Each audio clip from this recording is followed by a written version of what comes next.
when you have a good team and you've got somebody that's good in your team, it makes it very difficult for you to want to be involved in them, or not. Let me not say want to be involved, but them furthering themselves becomes almost a bit of a threat to you. In terms of what am I gonna do when you leave?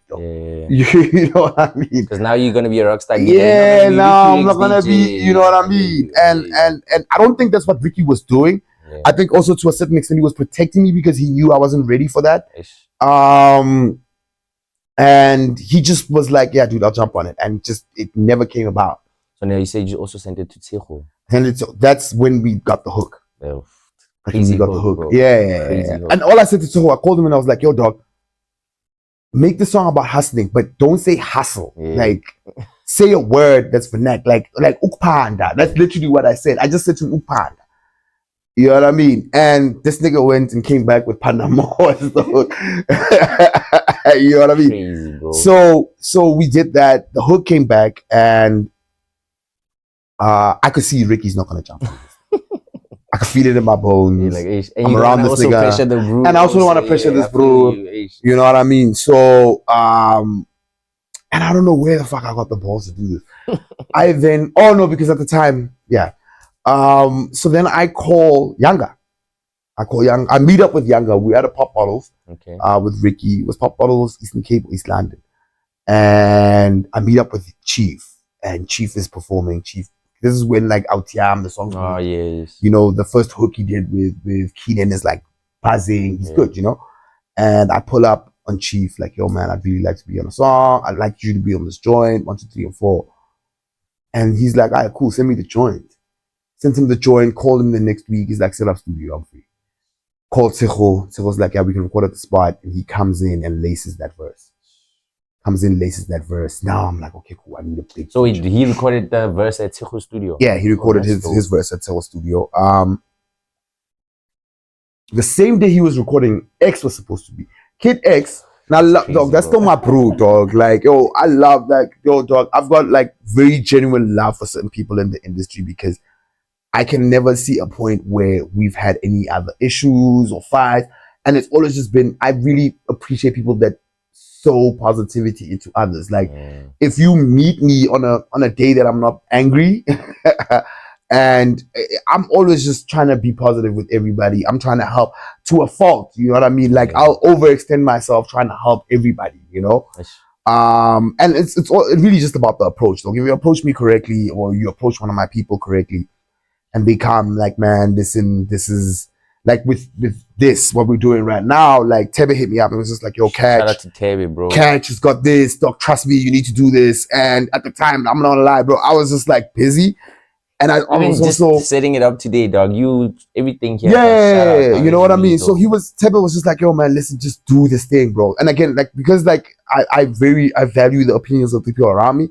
Like, if I know my bros, they know me, they know when I don't want to do something, they know when I do, if I'm willing to do something, you know. So he came very humble. Shout out, dog. Like, "Yo, bro, like, I know you don't like doing some of these things, bro. Like, just hear me out, you know."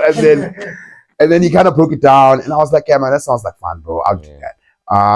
And yeah, man, it was just like, you know, with situations like that, moreover than anything else, it's easier to deal with me and to get to me when I can hear from people that are coming to me directly and saying, "Hey, man, listen, look out for this, check this out, do this." I just lost my train of thought.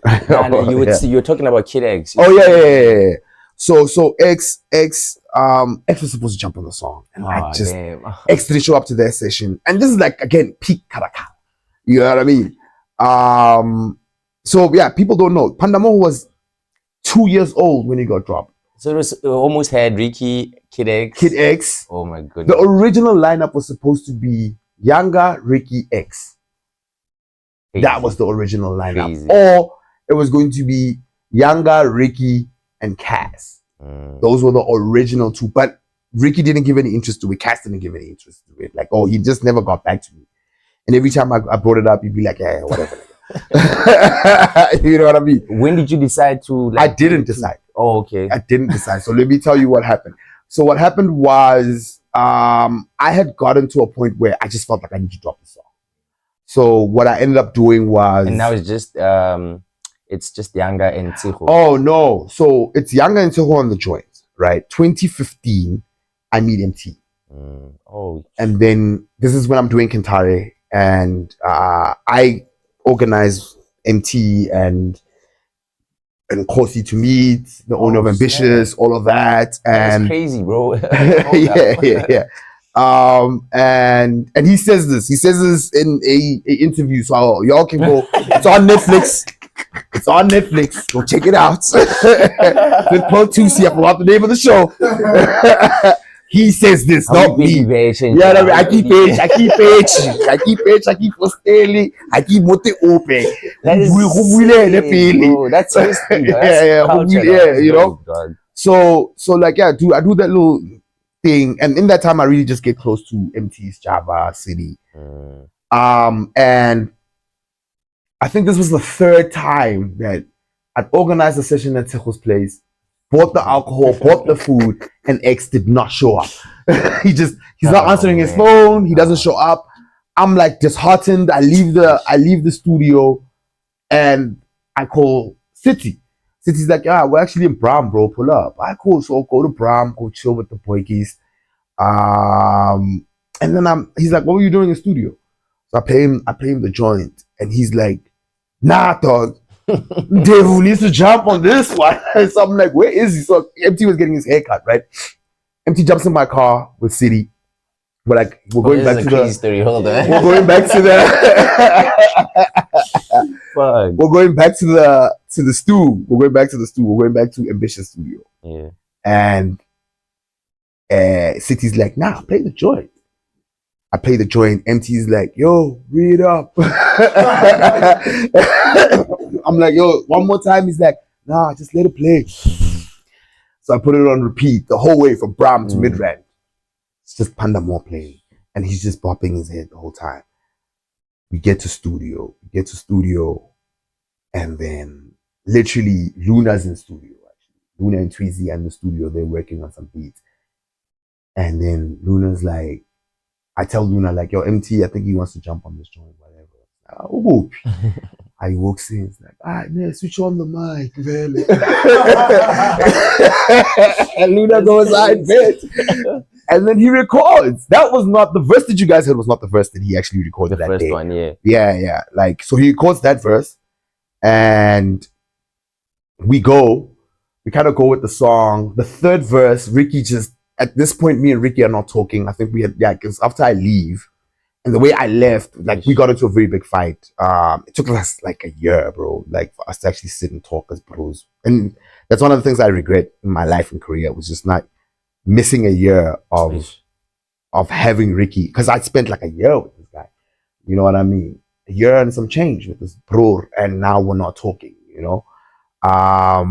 Especially around Panda More. I really would have. I think if I had him, I would have been ready to release. If I'd had Ricky in my corner. So you feel like you're not ready to release? I was definitely not ready to release. Let me give you a very interesting chat. Panda More was released on my birthday, on the 18th of Jan, right? Panda More trended from 10 until, I think, 2 a.m. on the 19th. Let me tell you what I was doing. From 10 a.m. to like the next day. Panda More was trending on Twitter. It was trending in Nigeria. It was trending in Ghana. It was trending in Tanzania. Those were heavy hitters, bro. Yeah. Now let me tell you what my black ass was doing on the 18th of Jan. The 18th of Jan, that night, I slept in my car. I was homeless. Oh, no way. I had no money to my name. Your song is blowing up. It's going crazy right now. It's so wild. And the way I was surviving back then was the Ambitious Studios and parking outside of MT's apartment and sleeping there. Serious? Yeah, bro. Like, yo, like, because MT also had like 20 niggas staying with him. He was the trap, bro. So like, there was no space anywhere in the house to sleep, you know. So I just park outside his apartment and sleep, or I'd sleep like on the couches at the Ambitious Studios. That's crazy. And that day, I don't know why that day, the studio was closed. The Brews were in Yeovil. And I think I ended up parking at I almost cried that day. I parked at a BP and I watched my song trend. And I was sitting in my car. Homeless. Homeless. Hey, with 20 bucks to my name. Pandamore, dog. Like, you know what I mean? I had to. But like, yeah, man, like that was like a very, like, I was not ready for that song. I didn't know what management looked like. I thought managers, you release a hit song. Did you have and everything. at that time? I did not really have adequate management at that time, you know? I had people that were helping me, but they were also learning as they were going, you know? On the job. Bro. And when you have like a song of that magnitude and what it was doing at the time, you really need to have somebody that understands how to monetize, and take advantage of that leverage while you still have it. You don't think you took advantage of it, though? No, dude. What are you talking about, bro? Do you hear the words? I was homeless. Come out of my mouth. Bro, remember, that's so much huge. At this time, bro, you gotta understand, at the time that the song came out, like, social media presence wasn't a thing. It was really about who is on your song, especially as a DJ. So you have the hottest MC at that moment, the hottest youngin at that moment, MT. You have Cass. You have Tejo.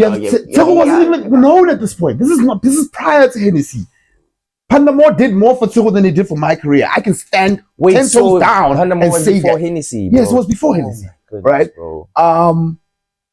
And you have, and the other like headline around the song is Yanga is AKA. I was about to ask you that. Because having him record at Tejo Studios was that chill, dude? You know what that thing was about, bro? That whole thing with Keenan and Cass.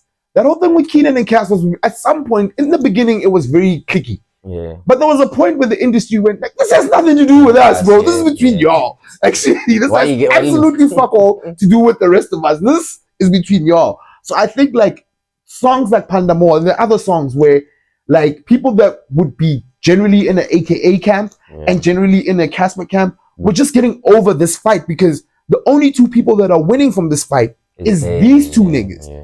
You understand what I mean? So drawing a line does not help my career, because I'm not part of this. You know what I mean? So I think like, and it's not an offense to both those dudes, but I think one guy was taking it a little bit more personal than the other, and you'd be surprised who was taking it more personal than the other. You understand what I mean? So with Yanga, even with, so this story is going to be funny, and it's going to be fun to tell, because it will speak to what I'm saying right now, right? So the song gets recorded. I have an artwork out, and it's still on Instagram. If you deep dive on my Instagram, we're gonna put it on there. If you deep dive on my Instagram post, like the time where I was releasing the song, the December artwork has a different name at the end than the day we dropped, because Cass was never part of the song. He had basically went, nah, hey, I'll get around to it. You know what I mean? And I'm not the type of person to wait. I'm not gonna sit here and fight with you and go back and forth. Oh, wait, nah. I'm not entitled to your time, bro. I understand you're busy, or you just might not feel the song. So at the end of it, and this is one of this is when I knew me and GC are brothers. GC was actually the third verse on the song. That's what I'm saying. If you do a deep dive on my Insta, it was the original when it came out, when we launched the artwork. It was DJ Slim featuring Yanga Chief, Tejo, MT, and GC. Oh no. So how did you have the conversation with him? Like, hey, bro, it was a very tough conversation. I'm not gonna lie to you. So going into, I think it was the 5th of Jan. Song I've already announced. Song's going out on my birthday. Yeah. You know, it's going out on the 18th of Jan. This is what I'm doing. I don't have a PR team. I don't have anything. I just put it up on Insta and on Twitter. And I had a lot of friends that were celebs. And also because of Kentare, I also got to meet a lot of guys that were social media famous or Twitter famous back then, you know. So it was very easy for me to start kind of raising a little bit of buzz, because these are also people that come to Kentare. Hey, that's crazy. What? You know what I mean? That's what goes down, though. Yeah, you know. So I knew, like, once I started putting it out and people would just retweet my friend, so I started getting hype, you know. And then this is like when Insta just launched the video side of things. So I literally get there. I'm exposing my age.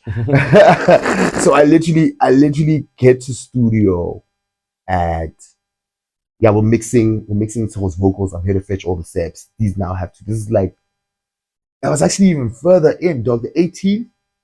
This is the week before the 18th. The 18th was a Monday.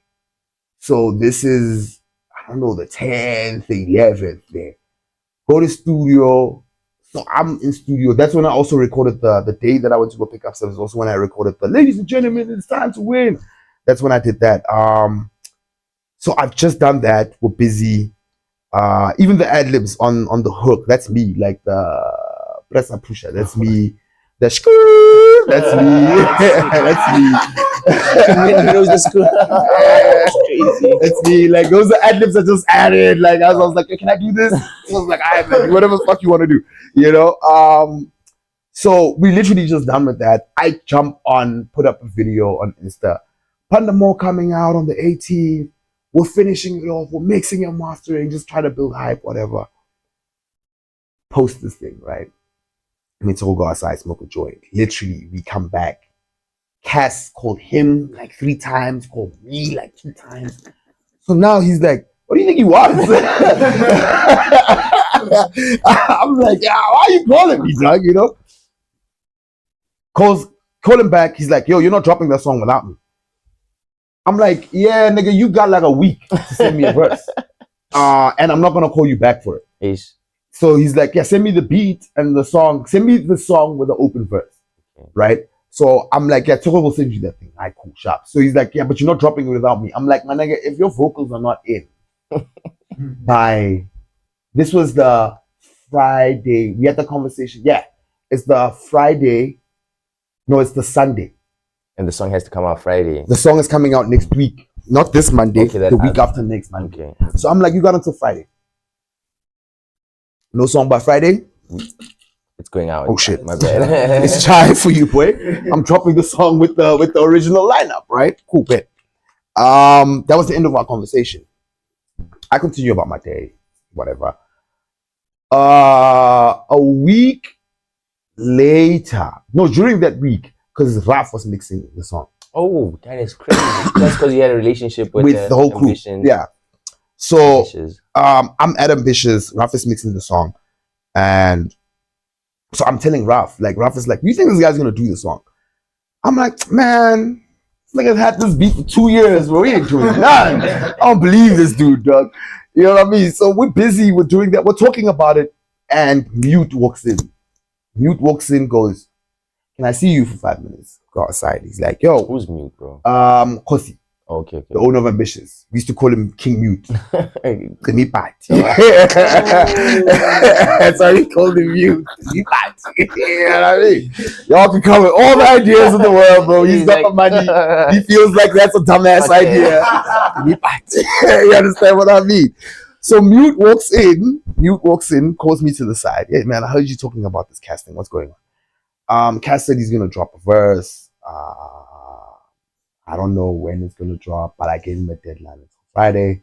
If it doesn't come in, we stick to the song the way that it sounds. If it does come in, then we gotta. So we all low key. I'm happy he made this call.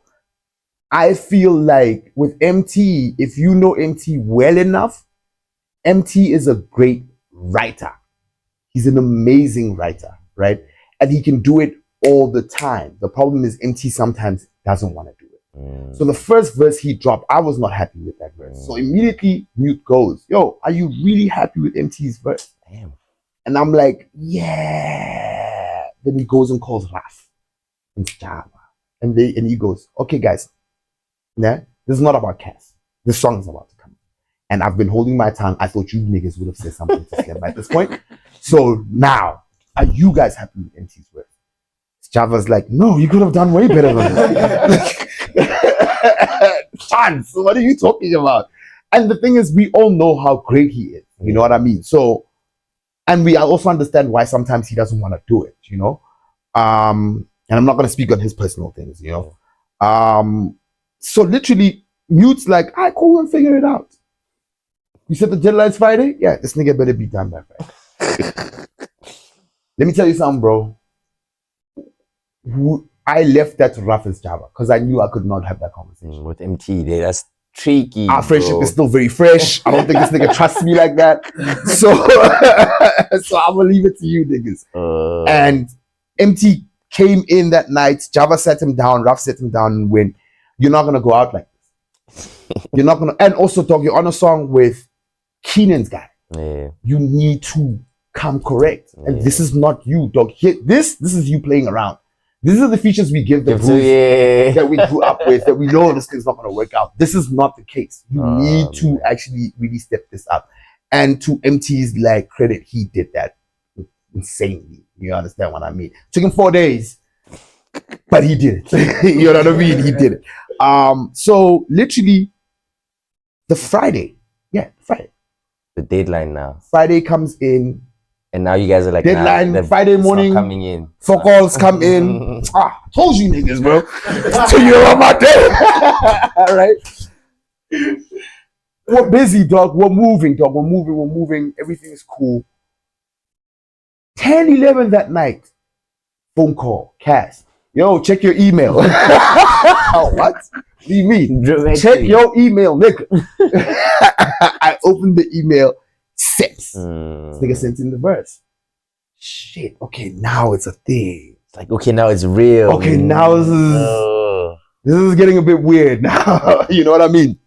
I think my biggest worry was Yanga pulling out. Because he didn't know at that time that Cass was never supposed to be part of this song.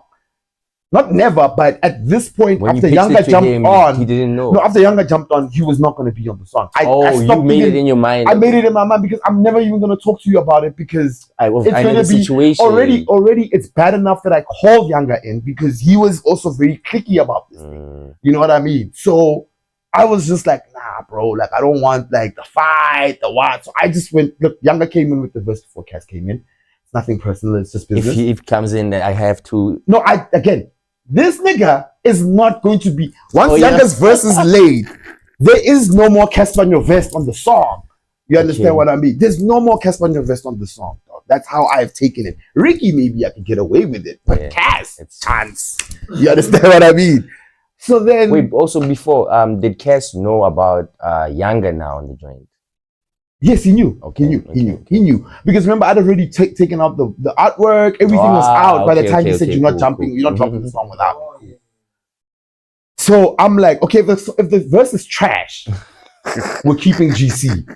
If the verse is good, we got because GC's verse was fire, bro. GC's verse was fire. There's a line in there. He's like basically alluding to the fact that like Pandamore is the third. He's like kind of built like the imagery of Pandamore is the 15th song, but he's using the word joint.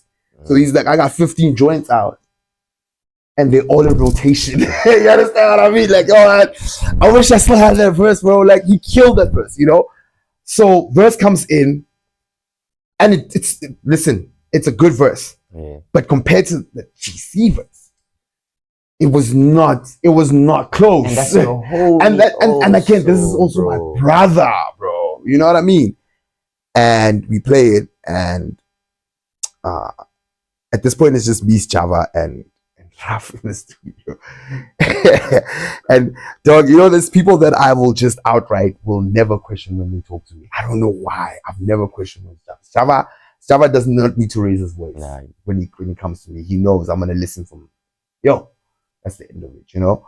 And Java sits is like, look, the truth is the truth, though. The other verse is better. Right. It's Cass.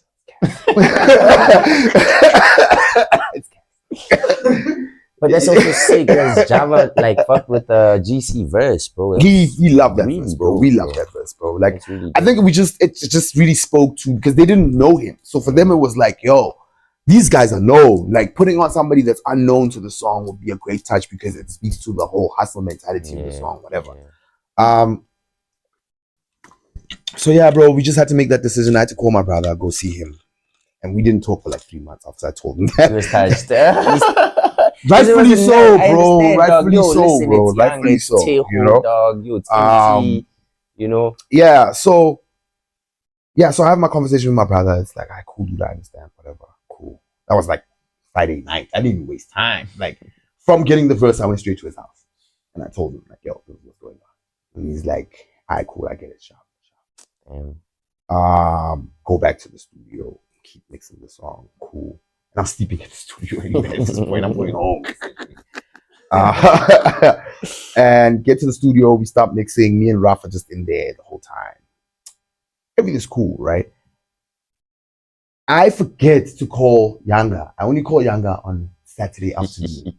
The song is coming out Monday. The song's coming out Monday. Bro. I call Yanga Saturday afternoon.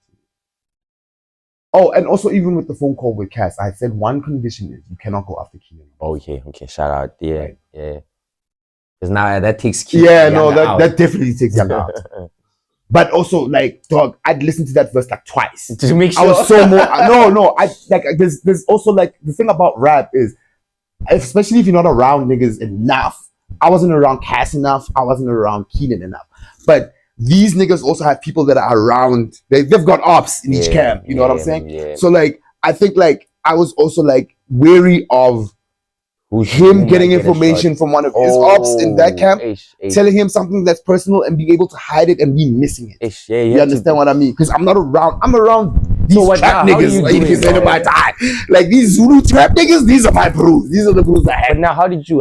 Because like you said, you had to vet the verse now. No, I vetted the verse based on what I knew about them. I couldn't. My fear was that he might have hit something in there that I wouldn't have not picked up. You understand what I mean? Bro. So I call Yanga, like, you know what? Yanga will pick it up. Call Yanga, like, yo, bro, listen, this is what's going on. And Yanga's like, brah. I know that phone call, right? Yanga's like, what? So he's like, so we're keeping this verse, boy. I'm like, bro, it's Cass. You know what the headlines are gonna say, bro. Like, I'm unknown, dog. Like, I had to take every opportunity. And shout out to Yanga, bro. He was like very chilled about it. He was like, yeah, no, dude, I get it, bro. Like, I really do understand, and I understand why that has to happen. And also that's on my Fikeng Kaufela show. Like it makes sense, you know. So he's like, send the version. I'm just not sure if it's gonna fly on my side of the road, you know. So I'm like, dog, do what you gotta do, bro. And you let me know what's up. So I'm already, after sending him the song, just like I'm already trying to. So I'm like, oh wait, GC can just come back if Yanga pulls out. Okay. You understand what I mean? That's how I was just looking at it. It'd be simple. Three Mathtown niggas and MT on a song. Because GC's from Math, Cass is from Math, Tiggle's from Math, I'm from Math. And then we just brought this Zulu friend of ours on a song. You understand what I mean? Or Kosa, sorry, yeah. So I'm like, okay, cool. We should be okay. If he pulls out, we'll just figure it out, whatever, cool. This is Sunday. Song's coming out tomorrow morning. We're still mixing. Nothing. MT wants to add ad-libs. He wants to change something the night before. So we're waiting for him to get to studio and do that. Sunday, 6:37. Chilling with Java. Phone call comes in. Rich Mahawk. Shit. I already knew what. Okay. Yo, Rich, what's good, big homie? Anna, so explain. What's the story here? Huh? I'm like, no, it's got money, you know. Tell him how this whole thing happened. Like, yeah, no, Fana, it's a very tricky one, this one, huh? And in the back, all I hear is Keenan is like, you better send that song so we can hear it. You know what I mean? Like, like so many, bro. You know what's the one thing I used to love about my experiences and like about my life is like I have like these very movie comical moments. and Rich and Keenan. Oh my God, I've had so many comical moments with, dude, I heard Composure 3 days before it came out. And Rich sent it to me. I heard the song. I called him back and Keenan answered the phone and went, bring it to your face like L'Oreal.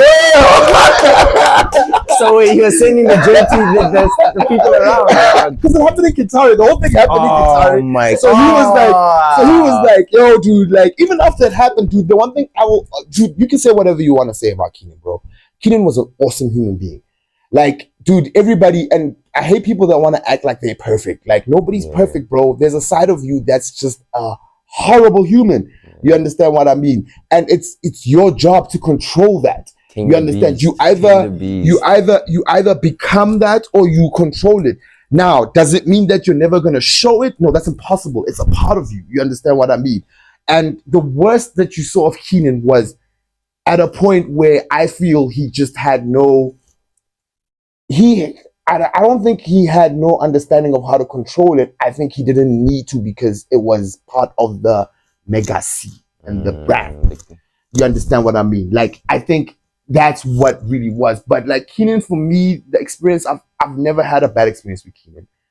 And I could tell you stories where he should have slapped the shit out of me, bro. Like, he should have straight treated me the same way he treated Cass. And like, he never did, bro. He's always been like, the coolest dude ever for me personally, you know. What happened between him and Cass is between him and Cass. My experience of Keenan was just the coolest dude ever. So like even that phone call, him being with Rich, that did not surprise me. It did not surprise me. I'd had maybe 3 or 4 phone conversations like that where Rich is shouting at me about something and Keenan's in the back going, yeah, you tell that nigga what, you know what I mean? So like he's like, yeah, you better send that song. That song, he grabs it before you can hear the nigga, that song ain't going out until I hear it, nigga. Alright, cool, niggas, I'm sending it. So I go in there and I tell Ruff what's going on. Ruff's like, alright. He's so chill. He's like, yeah, dude, what's his email? Send out. And I'm sitting there. I'm like, oh shit, Yanga might pull out. You know, and 20 minutes later, phone call, Rich, answer. Not even, no, it wasn't even Rich. Keenan uses his actual number. Pops up, AKA. Yo, what's up, bro? Nah, boy, you can go, boy. The song's fire. Nah, boy, you got one. I trusted. I'm like, are you sure, bro? He's like, nah, bro, don't worry. He didn't say none. Bro, that is so crazy, dog. You had the biggest, and they were like, all right, cool, bro. It's good, dog. Dude, that is crazy, bro. So I won't mention this guy's name, but he has this thing of saying, I'm the first person to book AKA. I know. You're not. I booked Keenan. The first person to book Keenan in Bloom was me. It was for a campus party. And it was 24/7, 366 days. This is even before the first EP, bro. Yes, this is before the ice cream. Dog, this is before I Want It All blows up. Oh man, that's crazy. Like this EP was like do it 3 months. Yeah, do it time. The EP was only 3 months old when I booked him. He booked him after I Want It All became a thing, and now he's AKA. When I booked him, he was not. Oh, that's crazy, bro. Homie was still like hustling, bro. Like that is crazy. Homie was still hustling, dog. I had this nigga sharing a room with like 3 niggas. Like, that's how little money I had. Yeah. You understand what I mean? To pull this party off. You know what I mean? So like I've never had a bad experience of Keenan, bro. I've never had an experience where nobody could ever tell me you can tell me your side that you went through with Keenan. That's not the side of Keenan. It's not what I experienced. You understand what I mean? Keenan had always been somebody that's just very supportive, and he even with the beef thing. That's what I'm saying. One person was taking it a little bit more personally than the other. You understand what I mean? And people would think it's Keenan. It wasn't Keenan. Keenan understood this is a fucking game, bro. Yeah. This is part of the job. I mean, even him being so playful about that, like yeah. It could have went left. It could have went left, dog. He could have pulled Younger from the song. Yeah. You understand what I mean? But like, I think he understood, and I think having seen me go through so many stages of my life, because I thought he forgot. There's a day we were chilling in Kintari, and he's like, "Nah, nigga, I remember from Bloom. You're the first nigga to book me in Bloom." That is crazy. You understand what I mean? Like, crazy. Dude, like this is like peak Kintari, and he's like, "Dog, I've watched you go from there to this is the biggest party on a Thursday in Joburg, bro. You deserve everything. Like Keenan will give you your flowers right then and there. He wasn't like most niggas in Joburg where they'll give you your flowers if it only makes sense to make them look good. They'll give you your flowers when there's like their bosses there to show their boss. I know this nigga. You understand what I mean? But when you guys are quietly together, nah. He ain't telling you he likes your song. He doesn't. You don't even know he's streaming your song. Bro. You know what I mean? So like it's really just like that was one of like the people that I really understood that when he says I play this game like I play PlayStation. For him, it wasn't PlayStation. It was PlayStation, dog. It was PlayStation for him, dog. I'm gonna press this button, you're gonna react this way, or the crowd's gonna react that way. I'm gonna press R1 and finesse the shot. That's really how he was, you know? So even that phone call for me, it was just like, dog, it just kept going for me, like, yo, dog, this is why I really like this dude. You know what I mean? Like, besides what's going on, and I'm from math, I should not like that's another thing. You know, but like I'd had so many experiences with that dude where it was just like genuine and it was fun, bro. Like he was a fun dude to be around, even when he's being serious. Like he had a certain level of like jokery to it. You know what I mean? Yeah. So he literally calls me, goes like, nah, you good? Drop that shit. Good luck.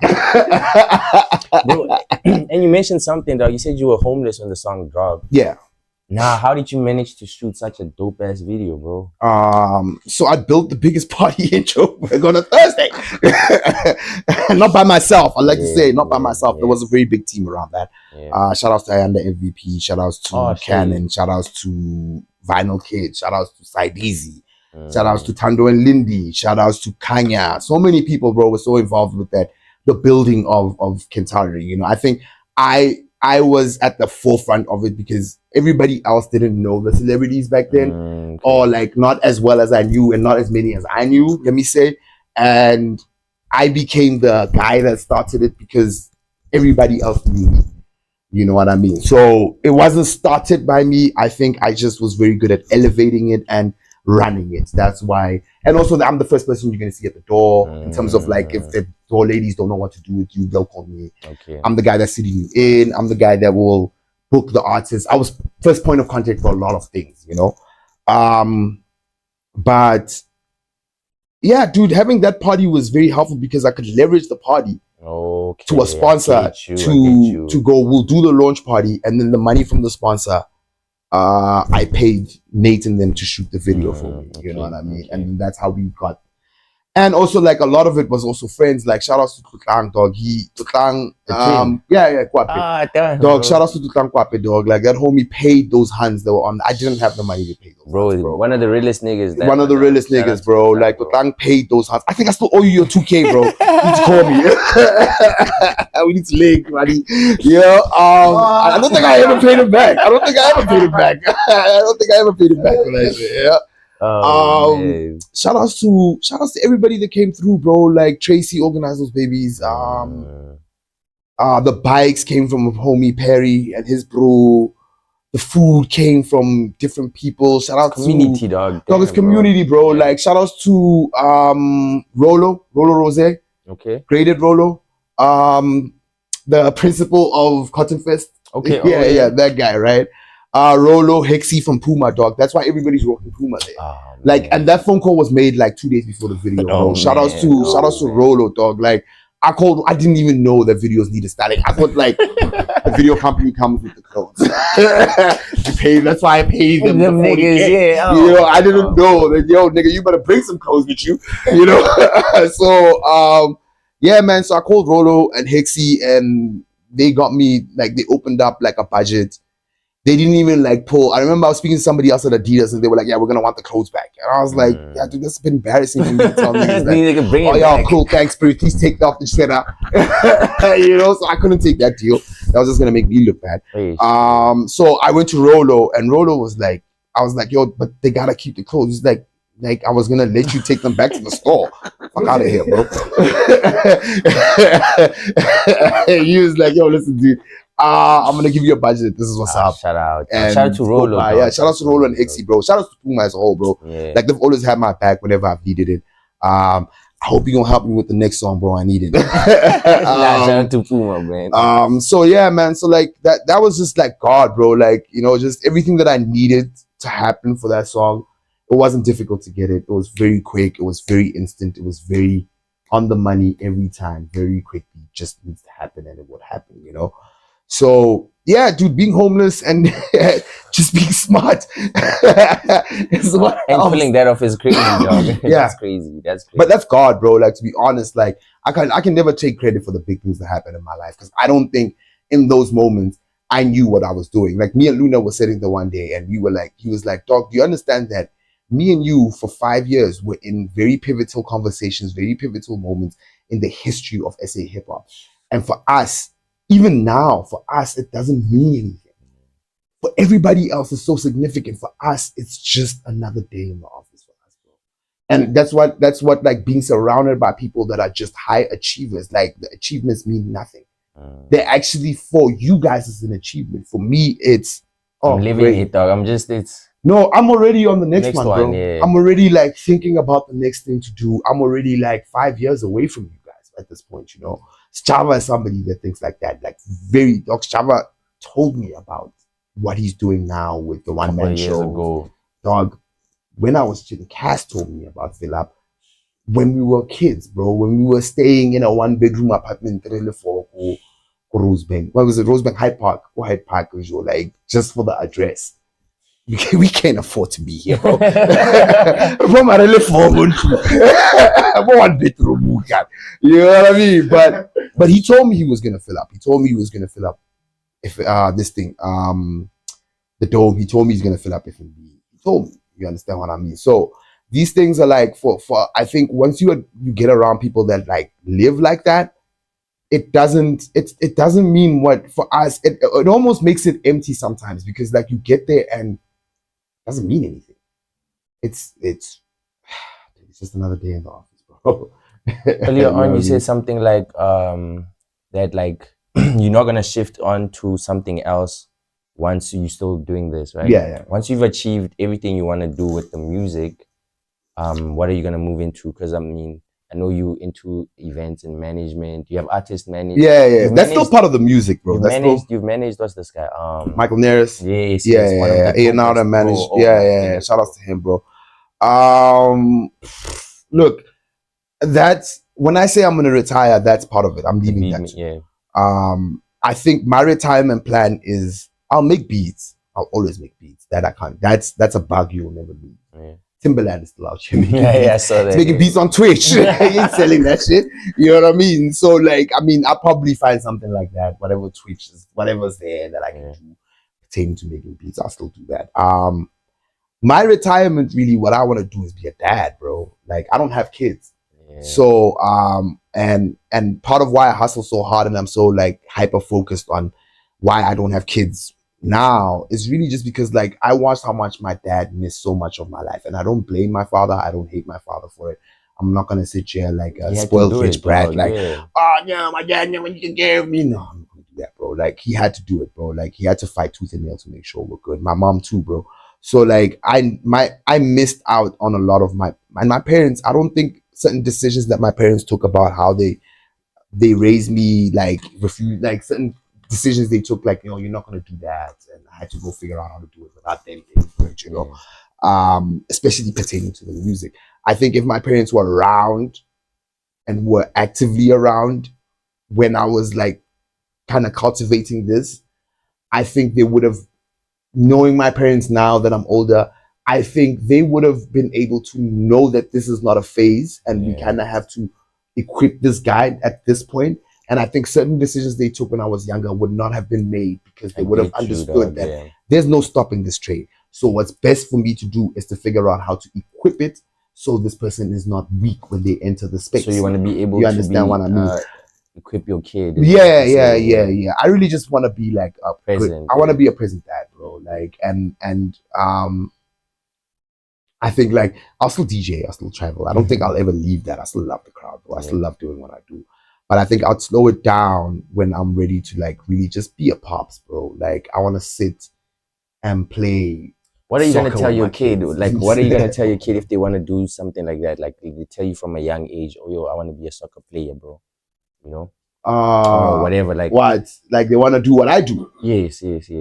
I tell them you better not use my name. No, I'd really be honest with them. Like, dude, you and that's the thing about being a present dad. Like, you kind of catch it when you know when your kids okay. You know what I mean? And obviously, like at 13, 14, 15, it could change. You know, also. But But you're just gonna be flexible about it. So I'll give you like somebody in the industry that I'm very close to, and like I call her my older sister, which is Moonchild Sandeli. Oh, shout out to Moonchild. I remember she once came to Mmabatho. Yeah. Okay, I was with her that weekend. Yeah. Crazy weekend. So with her daughter Ati is an amazing songwriter. Ati is an amazing vocalist. She's insane, bro. Like she's been writing songs like a 32-year-old at like 14. Damn. You know? So just kind of going through those situations and like watching how present Moon, as much as she travels, she's very present in that side of Ati's life. So there was a point where I kind of felt like maybe Ati's like not gonna become this. It's not. It could be a phase, you know. And Ati's in matric this year.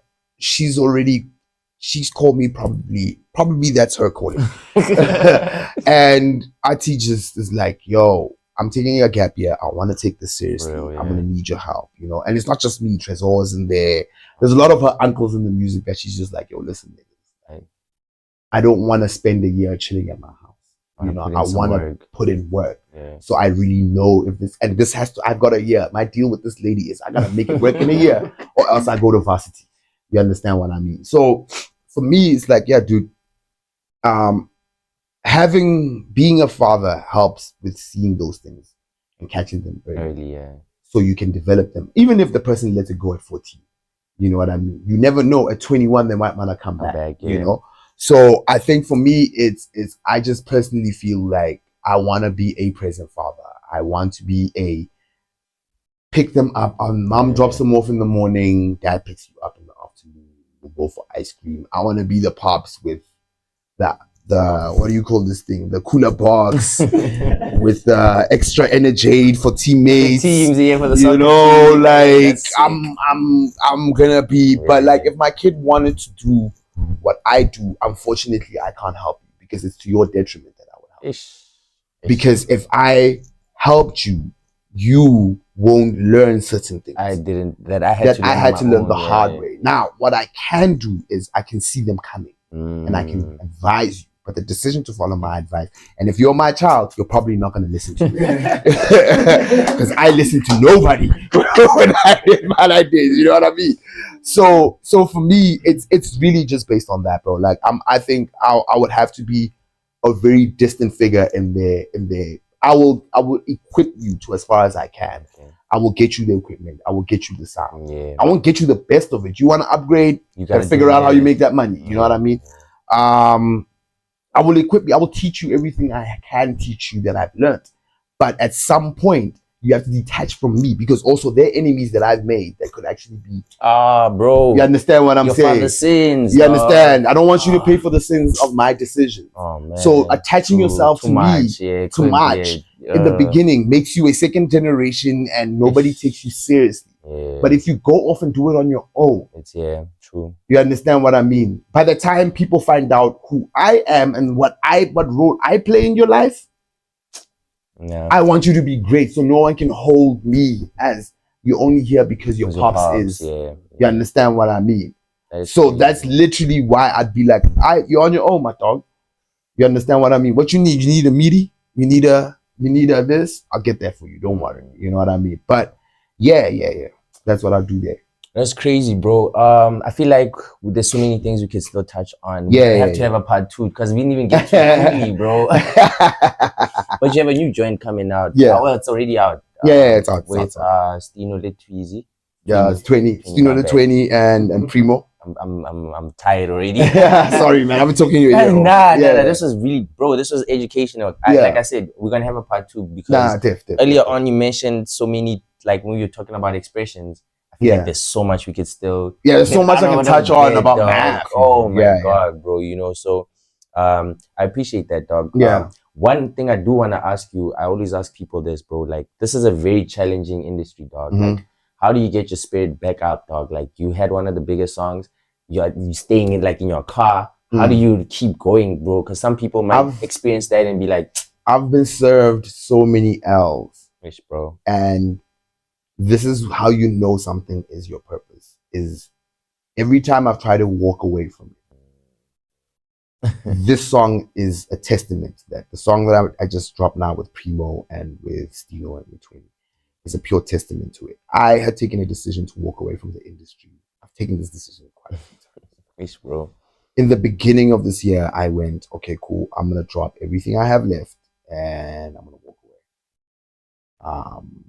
This is not working. It's not really making me the money I want to make out of it. So yeah, I was just kind of like, dude, I'm probably gonna take 2 years to get out, but let me drop all this music.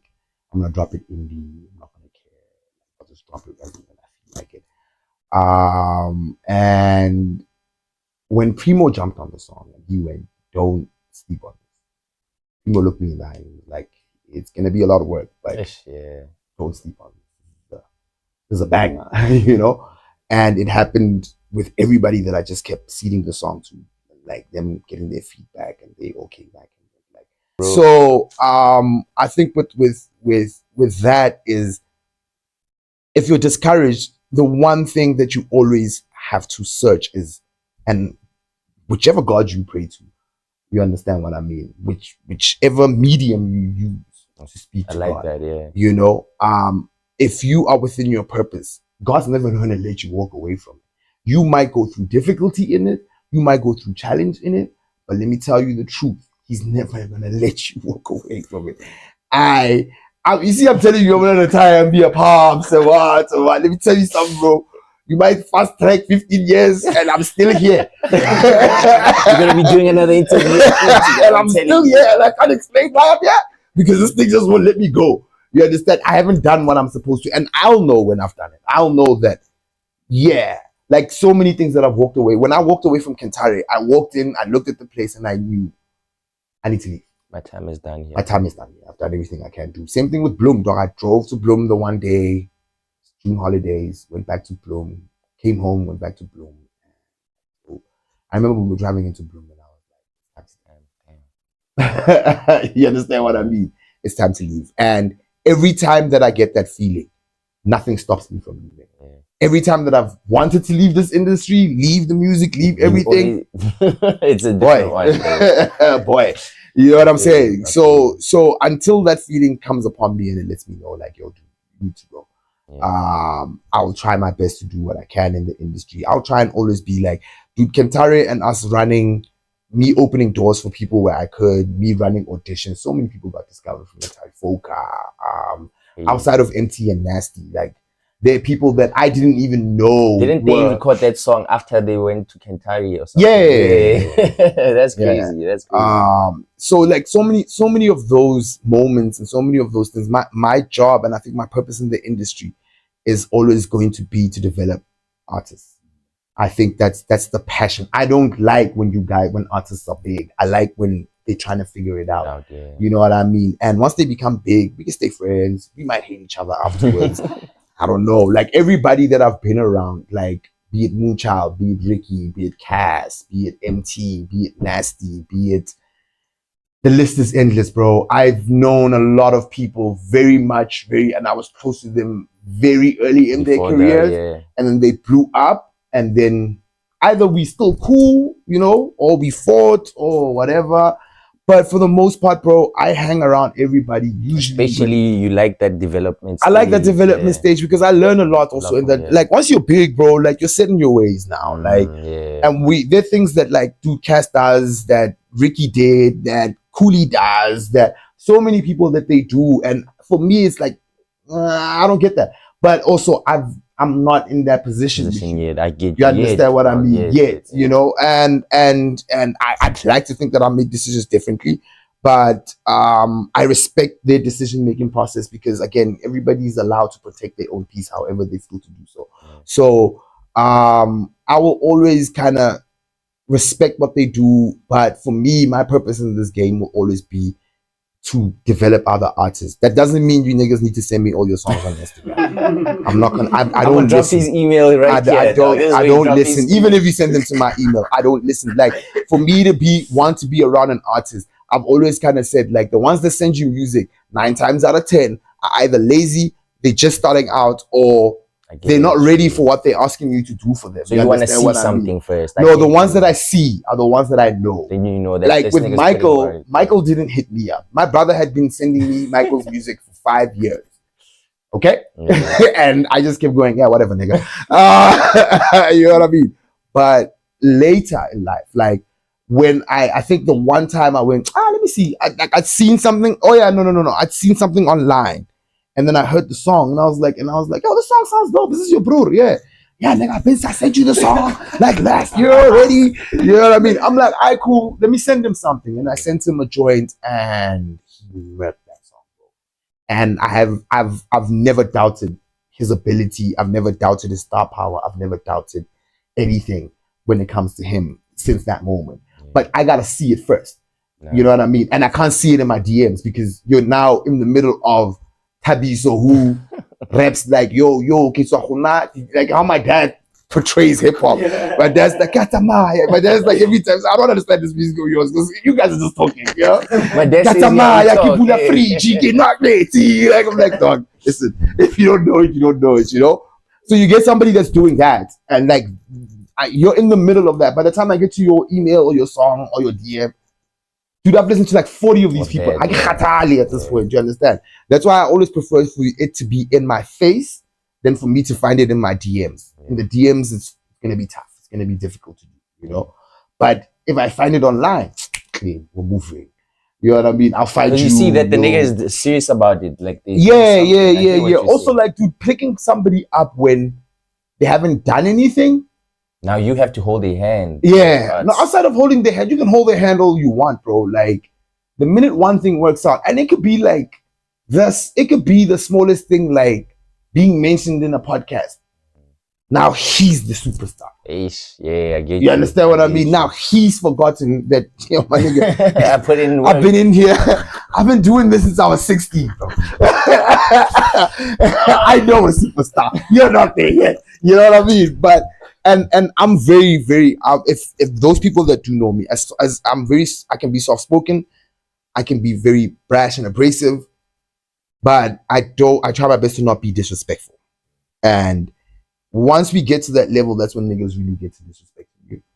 And I've seen a lot of people fall and fail at that stage because of one thing that was supposed to be it's not supposed to be your I'm here moment. It's supposed to be your I'm on my way. I'm on my way. You understand what I mean? I'm on my way up. I'm well on my way now, you know? So yeah, man, like if you're gonna do this, bro, you're gonna have to, you might have to sleep under a bridge, bro. You might have to sleep in your car for 6 months. You might have to get into a relationship just for boarding. I don't know how you do it, bro. I don't advocate for whoring. But I do advocate for some else. You might have to get some else. You know? And excuse me. And yeah, bro, you're gonna have to go through it. But if it's your purpose, being motivated becomes very easy. Yeah. If it's your purpose, you know. And if it's not your purpose, being motivated to leave becomes very easy. Yes. I've seen them come and I've seen them go. I've seen the one-hit wonders. I've seen the keeping it holding for 10 years. I've seen niggas like, dog, I've seen it all in this industry. And I'm still going to see more. Yeah. You know, but the one thing that I know is, even on the days that I feel like I don't want to do this, the question becomes, what are you gonna do? What are you gonna do, bro? What are you gonna do? This is you. Yeah. It's not the definition of you, but this is you, what bro. This is where you find the definition of you. This is your purpose. And I've understood my purpose and my position in the game, and I love my position. I want to develop artists. You know what I mean? I could retire from DJing and find the next biggest star 10 years from now. You know what I mean? Like, he's such a bad example of that. Dr. Dre does that very well. He found Kendrick 10 years after he was big. Yeah. You understand what I mean? He found 50. He found, you know, that's the position I'd like to hold. Like a Dr. Dre, a Timberland, I'm trying to make sure that none of these niggas were at the freak offs that yeah, but there's like quite a few people that are just in that industry and like that Quincy Jones, you know what I mean? Like people that really just are great at artist development. Yeah. You know what I mean? I think that's what I want, and it's missing so much right now in the industry, because now you go to a label, it's about how many followers, how many impressions y'all got. Like, true. It's nobody's developing these artists. No more. So now labels are throwing the dice and signing social media or content creators more because they made one song that was popular on TikTok. It's crazy. And then expecting a content creator to become a musician when they're a content creator. Yeah. You understand what I mean? And then you're expecting a musician to be a content creator, and they can't be that. Bro. You understand what I mean? I'm a musician. My numbers I don't have crazy numbers on social media. Yeah. That's not my job, guys. Like, my job is to make the music. I make the music, bro. Like, the content and all of this. People. That's why I had to get a team, bro. Like, I need that content. I need those niggas that do that. But I'm not the guy. You understand what I mean? So I think that's where I want to play. I want to play in the artist development, and not just developing people that are going to be superstars. Developing the next Lunatic, the next DJ Slim, the nigga that's sitting in the back that really just wants to make beats. You understand? But this guy is great and needs to be put up. You know what I mean? Those are the proofs that I'm working to kind of get. Those are the proofs that I'm really just trying to put into a space and go, guys, let's go. Let's see how many of you guys work. And I'll if I get to retire and be a dad and do that, I'll probably never retire. You know what I mean? If I get to stop being a DJ and that's what I do, I'd do that till the day I die. Bro, that's crazy, man. That's crazy. But like I said, bro, I feel like we could have this conversation forever. We need a part 2 for real. Nah. You gonna get a part 2. You gonna get a part 2. Don't worry about it. Maybe I'll try and bring Primo with me next time, so we can. That would be sick, bro. He's somebody else talking except for me. I still need more. Gems from you, bro. Because I said, dog, I still feel like there's so much you could. So much culture, so much history you could tell us about, man. So thank you so much, dog, and good luck with the artist development, dog. Thank you. Good luck with the new single. Tepedi, please go out and stream it. It's on every social. What is not social? Every DSP. It's on social media too. You know, use it for your TikToks, your WhatsApp, reels, your WhatsApp stories. You know what I mean? But check it out, Tepedi featuring Stino, the 20, the Primo, produced by Lunatic Beats, myself, and Acid. I'm hoping to shoot the video here in Math. We'll see how we make that happen. We'll be there for the I'm not making no promises. I ain't making no promises. You know, at the end of the day, the budget dictates what I do. But yeah, man, like it's really just like, I think it's a song for December. I think it's a song that you guys will enjoy. And I think, like, yeah, man, it's just a different side of DJ Slim. It's a different side of it's a side of DJ Slim that I just haven't been able to do for a while. And I just felt like I couldn't do, but now, it's time, I'm ready to be the hood nigga. The hood. I was born in Muntiwa, bro. Like, I was born in Muntiwa. I grew up. Yes, I grew up. Like, I spent a lot of time for Unit 5. My aunt's school, Unit 50. My aunt. So, like, and that was just because my parents were broke in nice places. Growing up, that's the best way I can put it. Like, my parents chose to be broke in a nice area and not be rich in the hood. I get you. You understand what I mean? So a lot of my time was just spent in the hood, and like, and that's like, I would say that I'm a Kasi cheese boy to a certain extent. You know what I mean? That's gonna be the yeah, you know.